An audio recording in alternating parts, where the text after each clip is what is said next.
The first rule in investment is don't lose. And the second rule in investment is don't forget the first rule. And that's all the rules there are. I mean, if you buy things for far below what they're worth and you buy a group of them, you basically don't lose money.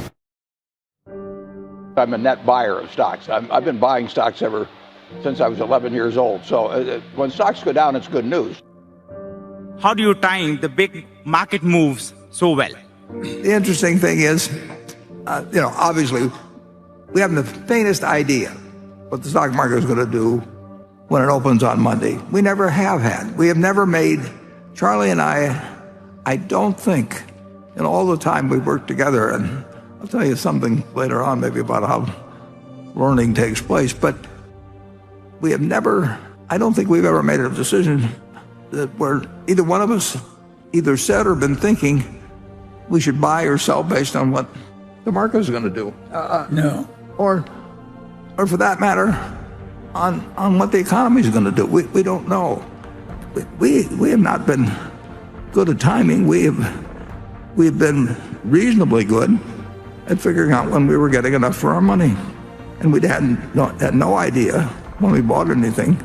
Well, we always hoped it would go down for a while so we could buy more, and we hoped even after we were done buying and ran out of money that if it was cheap, the company would keep buying, and in effect taking our interest up. I mean, that's stuff you could learn it in fourth grade, but it's not what's taught in school. Some people should not own stocks at all because they just get too upset with price fluctuations. If you're going to do dumb things because a stock goes down, you shouldn't own a stock at all. No, I mean, what are dumb things? Selling a stock because it goes down? Selling a stock because it goes down. I mean, if you buy your house at $20,000 and somebody comes along next day and says, I'll pay you $15,000, you don't sell it because the quote's $15,000. You look at the house or whatever it may be. Some people are not actually emotionally or psychologically fit to own stocks, but I think more of them would be if you get educated on what you're really buying, which is part of a business.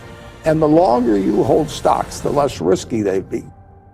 You don't need tons of IQ in this business. I mean, you have to have enough IQ to get from here to downtown Omaha, but you do not have to be able to play three-dimensional chess or be in the top leagues in terms of bridge playing or something of the sort. You need a stable personality. You need a temperament that neither derives great pleasure from being with the crowd or against the crowd, because this is not a business where you take polls. It's a business where you think.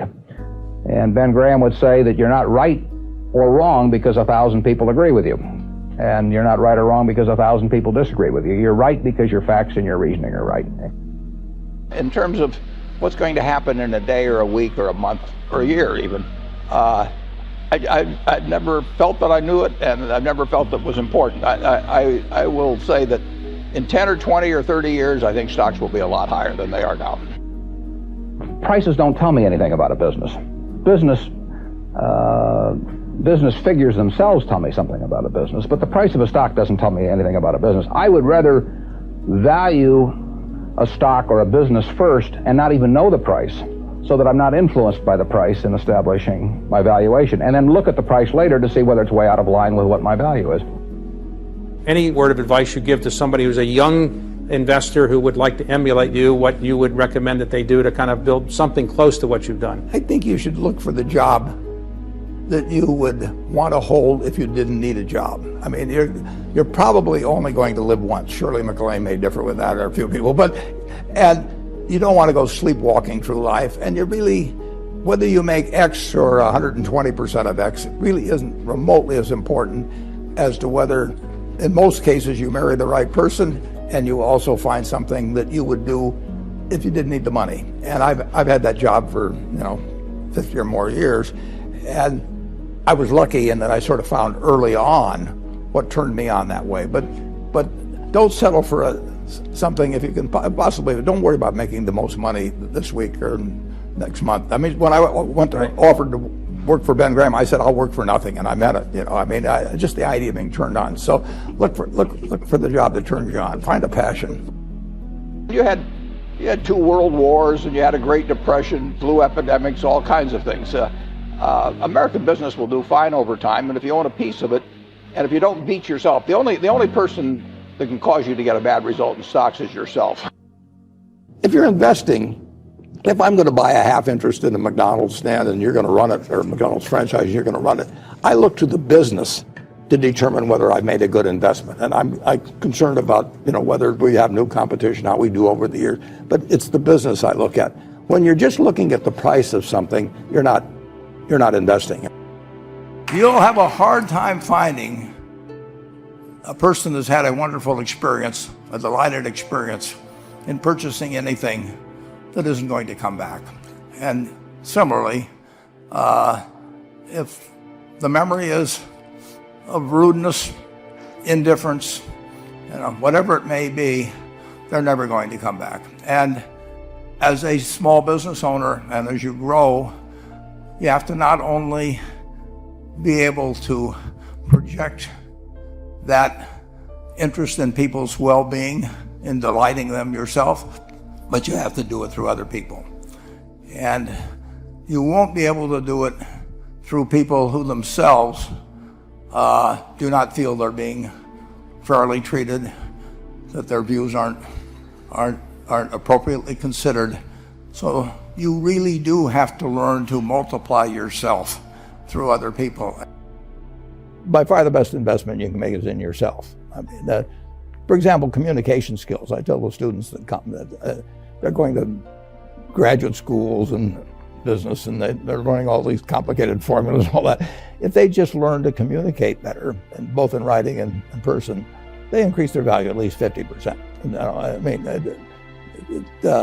if you can't communicate, somebody says, it's like winking at a girl in the dark. Nothing happens, basically. And you have to be able to get forth your ideas. And that's relatively easy. I did it myself.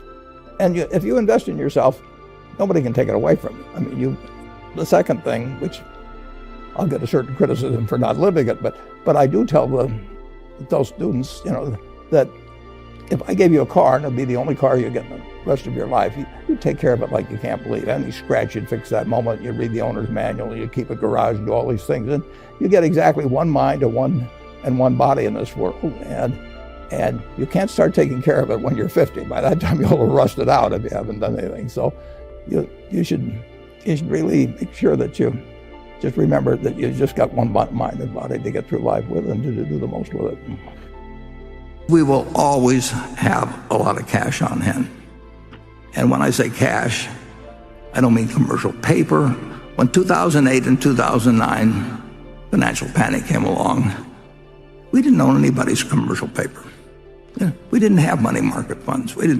We have treasury bills. We believe in having cash.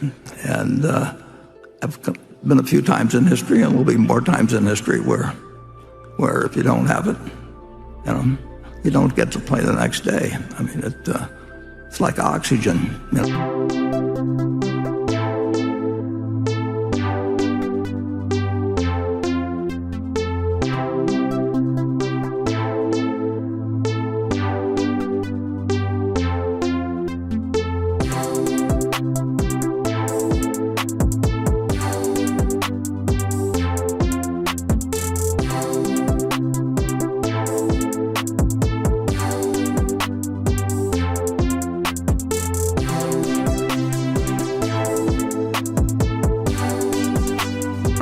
There all the time, but if it disappears for a few minutes, it's all over.